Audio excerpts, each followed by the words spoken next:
a primeira questão, a primeira atividade, ela é do primeiro nível, nível 1 e nível 2, e a última atividade, ela é uma atividade totalmente autoral.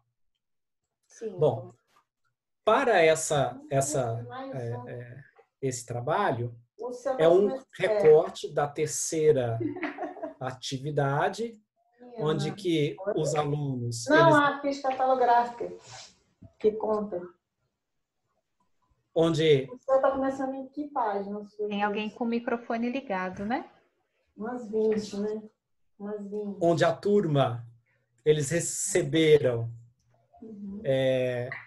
5 tecidos e eles foram, então, estimulados... Mas faz direitinho aí, com calma, que amanhã você vai lá de manhã, vai dar tudo certo.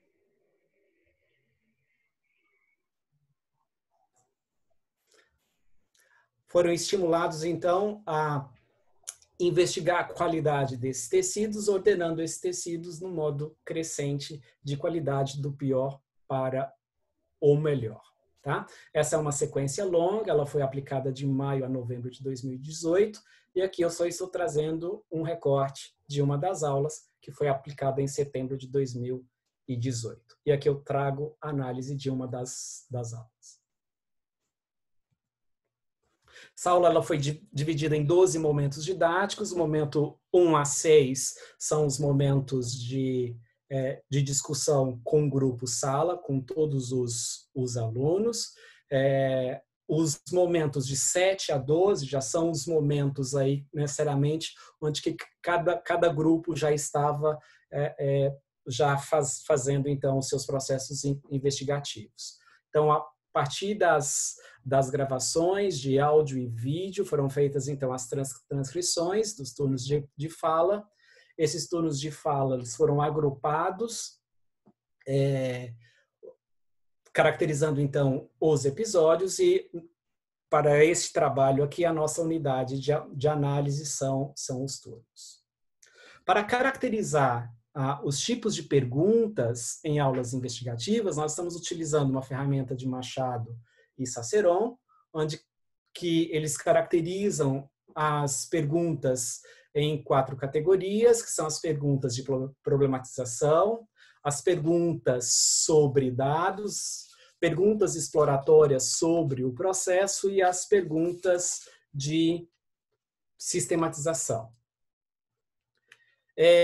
Analisando, então, essas interações, logo no primeiro momento didático, a gente percebe que o professor, ele tem o cuidado de contextualizar e deixar bem evidente a pergunta de investigação em que cada grupo ele deverá responder ao final ali da atividade investigativa.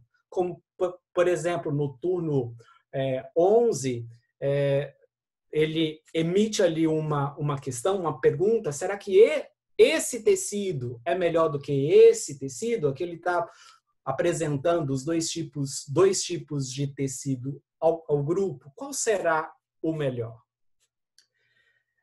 No outro momento didático, onde que eles estão se tratando ali sobre as orientações para a elaboração de hipótese, uma das estudantes, ela já emite uma certa enunciação, uma conclusão. Eu já sei qual é o mais ruim, né? Aí o professor responde: mais ruim? Por quê? Logo adiante, ele emite uma outra questão, que é uma questão exploratória sobre o processo, com base em que hipótese? Então, vejam que o professor ele permite a participação ali da estudante, considera a fala da estudante, mas emite uma questão de natureza PEP, questionando, então, essa estudante sobre a sua conclusão. Em um outro momento didático, que esse é um momento já dentro dos grupos de trabalho,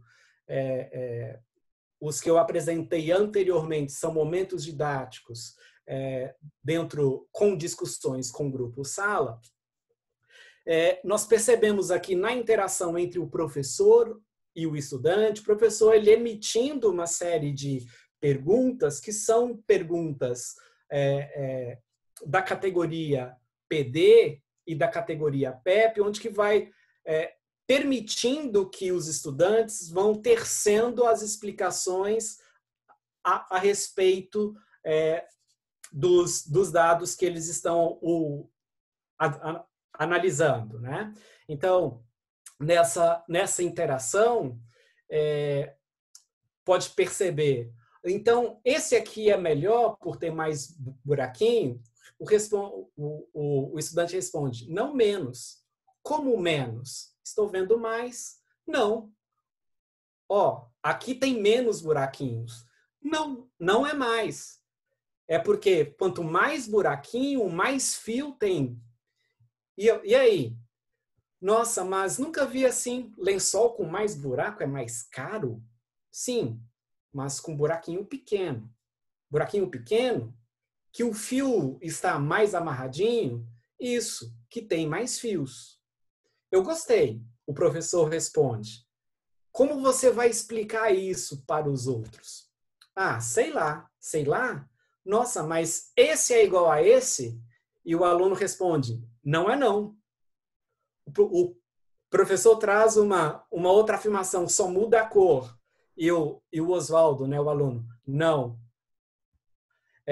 Não é igual não. Então, aqui a gente percebe uma apropriação de autoridade que esses alunos eles acabam obtendo ao longo dessas questões que são emitidas aí com o professor, fazendo um processo de negociação ali dessas explicações ao longo dessas atividades investigativas. Então, aqui nessa figura eu tenho uma ocorrência de perguntas do professor nos diversos momentos didáticos, né? Então, o primeiro momento se destaca principalmente aquelas perguntas que são as perguntas de problematização. Os momentos 3 e 4 são momentos que estão associados aqui à leitura de um texto histórico, e a partir do momento 7 já são os momentos onde que está tendo as interações com os grupos menores, e aí onde que a gente vê a maior ocorrência das perguntas sobre dados e as perguntas exploratórias aí sobre o processo. Esses resultados, né? Com esses resultados, foi possível identificar a natureza e a frequência de questões emitidas pelo professor ao longo do desenvolvimento dessa atividade investigativa.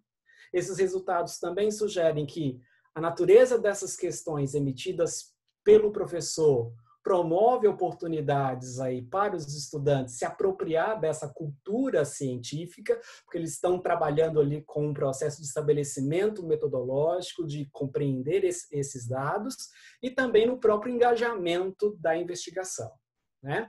A gente continua ainda com as nossas análises e avaliar o processo de argumentação colaborativa desenvolvido durante essas atividades investigativas e relacioná-lo com a natureza das questões emitidas pelo professor poderá trazer contribuições para compreender o papel do professor e as suas questões no ensino de ciências por investigação. Então, é esse aqui o trabalho e aqui estão as referências. Muito obrigada, viu, Enes? E desculpa aí o problema técnico que acometeu bem a sua apresentação. Bom, pessoal, a gente tem 11 minutinhos para tentar estabelecer uma discussão, porque acho que tem muita coisa legal para a gente comentar. Resgatando uma pergunta do outro chat, do chat da sala que morreu, a Giovana tinha perguntado sobre o meu trabalho, né? A Giovana tinha achado estranho o primeiro trabalho ser de 93 e o próximo que ele cita ser de 2000, né, Giovana? Então, na verdade, não quer dizer que o Kelly não escreveu nada nesses anos, é que as referências que eu usei, né, para o meu trabalho contemplavam esse grupo de artigos, de 93 a 2018, considerando esse gap entre o primeiro e o segundo artigo, né? Mas é porque são os que ele citou naquele artigo que eu tomei como ponto de partida, mas ele produziu muito nesse intervalo, tá? Agora eu vou olhar para as questões desse chat aqui, que tem bastante. Bom, o Felipe Aragão Freire pergunta assim: o Fábio comentou que conseguiram registrar a ocorrência de práticas epistêmicas de produção ao mesmo tempo. Poderiam falar melhor sobre isso? Acho que é sobre o jogo, né? Jogo sério colaborativo. Foram práticas diferentes acontecendo ao mesmo tempo? Foi o Felipe que apresentou, né? Pode ligar? Seguinte, o que acontece?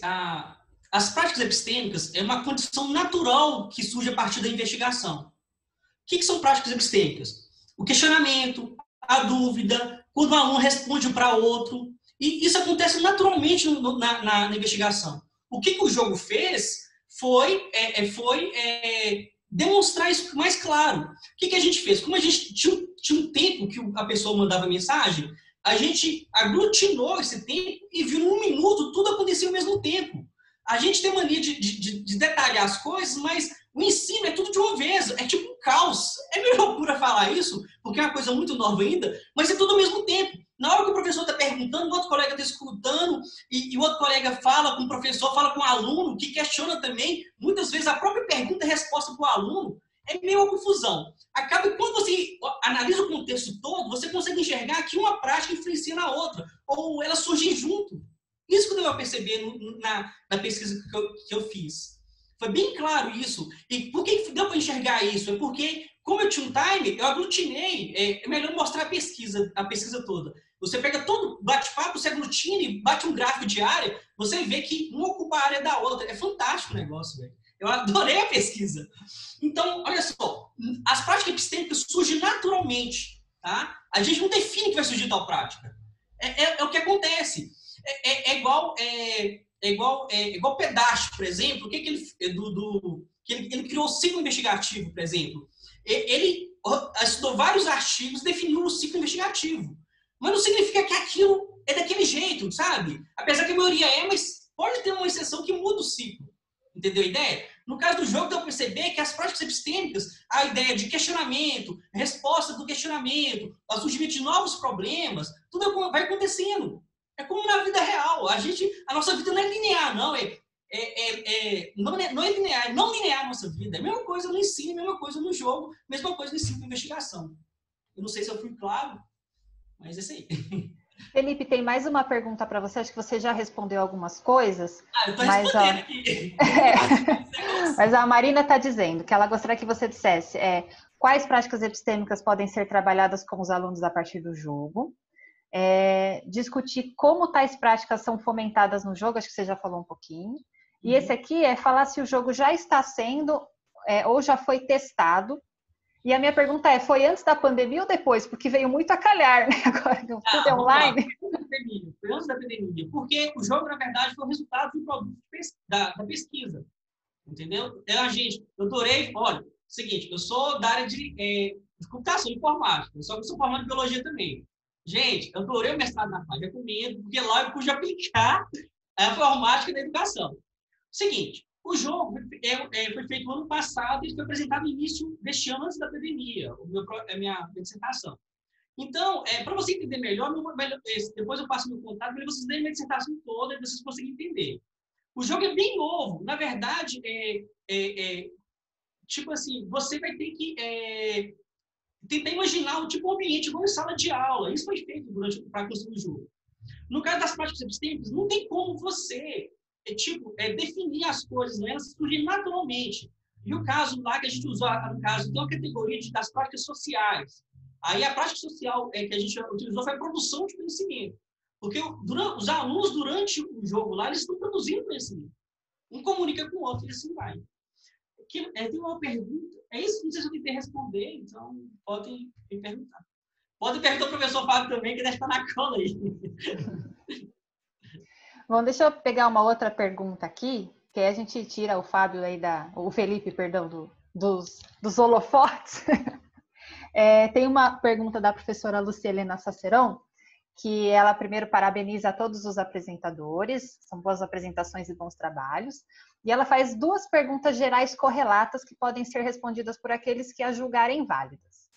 Qual o papel do ensino por investigação para as interações entre estudantes?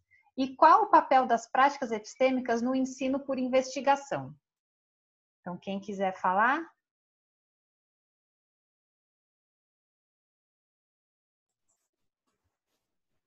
Eu posso tentar tecer algum comentário em relação à primeira pergunta da professora Saceron,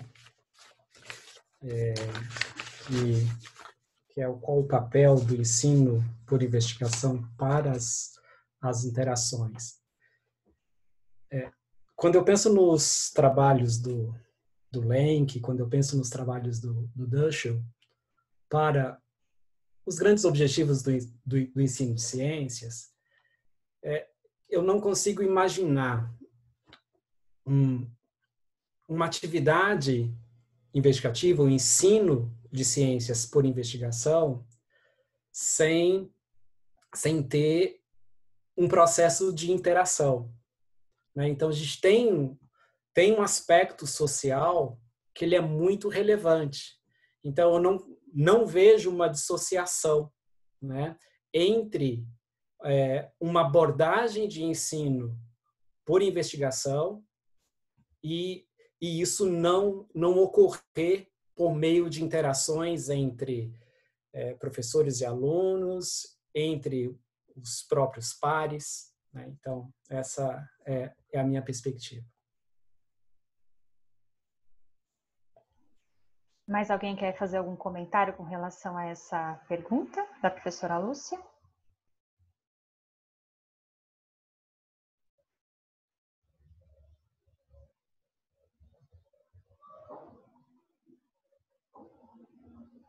Então, eu vou passar para uma próxima pergunta. Na verdade, acho que a Heloísa até respondeu a professora Lúcia aqui no chat. O chat está super movimentado, não estou dando conta de ler tudo que o pessoal está escrevendo, mas é bom, né?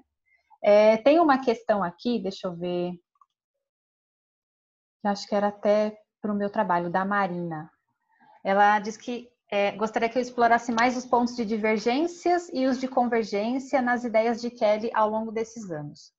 Marina, do que eu consegui entender desses trabalhos, eu consigo ver mais pontos de convergência.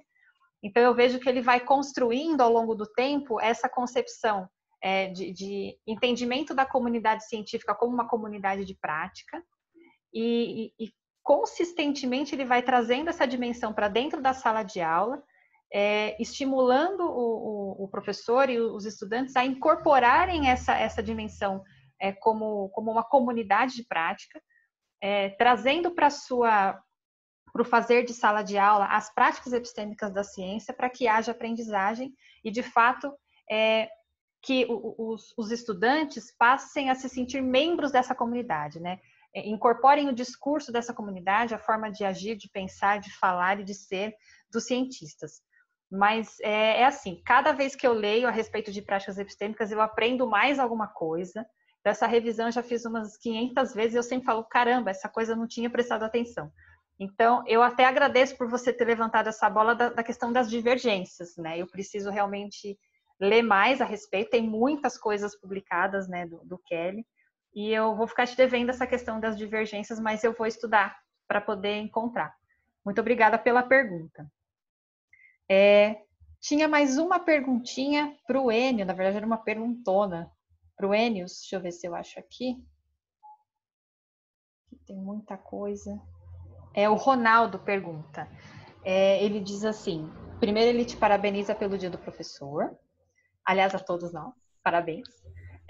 Na sua concepção, há um tipo de pergunta mais indicada para o processo de mediação das atividades investigativas? Tais aspectos devem ser abordados na formação do professor ou parte de um conhecimento pedagógico espontâneo a ser desenvolvido na prática? Difícil, né? Bastante coisa. Ronaldo, você me apertou sem sem estar tão perto assim, bem remotamente. Aqui temos pouquíssimo tempo, então se você puder fechar rapidinho, a gente vai para outra mesa, que é sobre práticas epistêmicas, inclusive. Eu acredito que que a natureza das questões, elas irão trazer contribuições distintas em momentos diferentes ali do próprio ciclo investigativo, né? E essas questões das diversas naturezas aí, elas vão contribuindo para ir melhorando os aspectos da própria interação, que elas vão para além daquele padrão IRA, né, que é a iniciação, a resposta e a avaliação do professor. Por exemplo, na última transcrição que eu apresentei, vocês podem ver que o professor ele vai emitindo uma série de questões e depois de várias e várias questões que ele vai emitir ali um processo de avaliação. Mas ali, naquele momento, eles estavam num processo de analisando dados, ele estava questionando sobre dados. Em outro momento, talvez as perguntas de problematização, elas seriam mais necessárias, mais evidentes. Ok, então, gente, nosso tempo se encerrou. Foi muito boa a nossa discussão.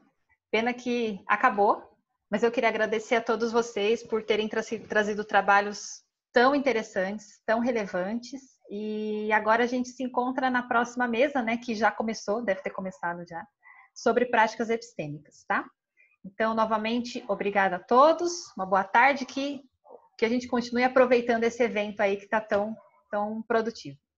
Então, até mais, pessoal!